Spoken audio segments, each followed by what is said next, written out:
There's some disagreement with the Viennese and a lot of so much controversy and drama. A lot of misunderstood political connections.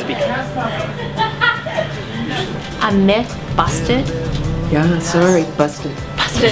Here's what Is we this work decent? With. Of course it's decent. Lonnie Stark of Stark Silver here at Opera San Jose, and I'm here with Ryan Neese, who is the assistant conductor of Puccini's La Rondine. This was an opera that was a commission from a small opera house in Vienna. This is light waltzes, this is very lilting, fresh music, almost popular salon music of the day. And Puccini himself was very unhappy with it. In fact, he said of his music, I've written very bad Lehar. Well, Lehar being the composer of the Merry Widows, like I wrote a bad his music, you know. And so he eventually wrote a few different revisions. He added an aria for the tenor. He changed the last act many times. In fact, there's some controversy behind what Puccini actually preferred, because the last act the last revision he made actually never got destroyed. About 10 pages got destroyed, and they have put up productions from the notes and things. Trying to recreate. To recreate it, but nothing specific or substantial. We are doing the original production, the way he originally intended, which I also think is actually the best way. It's kind of like you're sort of right the first time, your intuition tells you right, and then you go and second guess yourself. Exactly.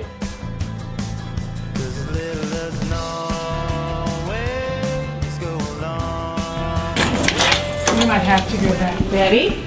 We just moved into the wardrobe area, and I'm here with Elizabeth Poindexter, who is the costume designer for this latest work by Opera San Jose. Thank you for taking a little bit of time. You're welcome. So this piece, what were some of the challenges and interesting aspects from a costume design perspective? Well, it's one I think the greatest difficulties is we're dealing with a mid-19th century piece, which for both men and women is a style of clothing that is not, shall we say, natural to what we wear these days. We're dealing with an enormous amount of fabric on the women.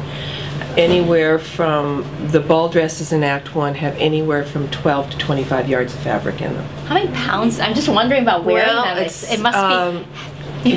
They're wearing them, the ladies in Act 1 are wearing them over steel hoops. Wow.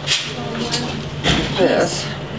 I see. And then there's another very large petticoat over the top of this, and then another 12 yards of fabric over that. Absolutely. So, and this holds the shape, these are called crinolines. Yes. And you remember Scarlett O'Hara, that's pretty much what we're talking about.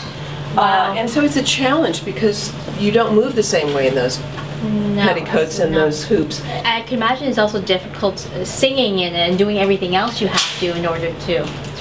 To a certain extent, yes, because they're also wearing corsets, which is not a bad thing for a singer because it actually gives them something that they can really push against. Ah, interesting. So most of the time, singers are very happy to have corsets to have on. something It gives them a lot of support at the same time. And what happens to these costumes? Do you ever? It sounds like some of them get reused for other productions. And they sometimes are rented as well. Oh, okay. And a lot of time and money goes into them. And what most people don't understand is we're expecting these costumes to have a 15-year lifespan. I see. And so because we're putting that kind of money into each one of them, we're talking about $1,200. And that's usually just materials. And when you come up with costume designs, do you first go to the wardrobe and see what you can reuse before you design new ones, or do you, like, how do you determine, okay, this is a new production? Well, we talk about, whether we're placing it in the time frame that it was written in, whether we're resetting it into another time frame, or does the director have a very particular vision concept that's going to put it somewhere else? We start there. We start with the ideas. We start with the piece. Costume designers, is there a special area of clothing design? Do people is this It's not clothing design. It's not clothing. They're very different. Okay. Costume design has to do with very specific characters, and you're designing for that specific personality. Yes. You're not designing for a general public. I see. So it's, if we're doing the costumes for Rondine, the costume for Magda is designed because of who she is and how she was written by Puccini. A myth busted? Yeah, sorry, busted. Busted. Understood. So now we're seeing one of the costumes for this production. I'm here with Tori. And what role do you play? You're the I sang the role of Susie. Susie. And this is a gorgeous dress. And we are just talking about before about the hoops and the weight of this. When you first put it on, was it heavy? Like, did you have to train for this? I feel like I'm training while I wear it. Every time I walk in it, it's exercise. I feel like I've lost 5 pounds since starting this whole process. But yes, they are very heavy. There's a lot to them. Yes. And most of the time, gorgeous. yes, it is. They do amazing work. We do rehearse with rehearsal skirts. So one of the layers that's under here. I see. This layer here is what we work with. Is this decent? Of course, it's decent. This is one of the under layers, so that helps to add. And then there's the layer that actually has the hoop in Wow. it. Okay. So there's several layers to this, partly why it makes it so heavy. I see. But also why it makes it also makes authentic. it authentic. Yeah. Conducting is part knowledge, musicianship. It's a huge part collaboration as well. I think if you want to be a good conductor, all singers sing differently. You cannot conduct a singer expecting them to be someone you've heard on a recording.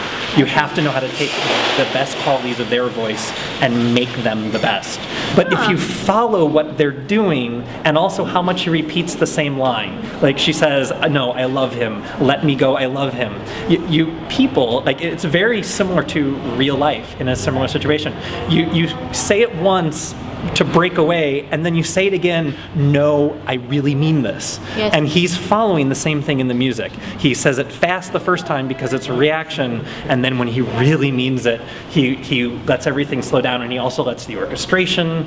So it's like this he's real making the music tempo. really go to real life emotions and real life interactions. And so I think one of the fun parts as a conductor is relating to those things and seeing how, like, oh, he did write it this way for a reason. Let's make what he wrote come out in how we interpret it musically as well. Well, thank you for your time, Brian. And not only is this going to be an interesting piece to watch, but also, just so you know, you can't smell it, but they actually bake their own chocolate chip cookies me here. hungry. And it just waves through this gorgeous theater house. So it's opera house. So it's fabulous. You can get your sort of chocolate chip cookies and see a great opera. Thank you. And we were just talking about how this sort of keeps the men away because, you know, you can't get past the hoop part. Yeah, right. So it's Exactly. like parents, you know, if you really want your kids to stay sort of decent, you buy them one of these and, you know. Absolutely. I was gonna say it gives you a bit of lift, not like Yes. I was. No. We can all use some lift, I Yes, think. I think I should wear it. Everybody should wear it. Everybody. So, anyways, well, thank you for your time Thank you. and good luck tonight. Thank you. Thank you very much.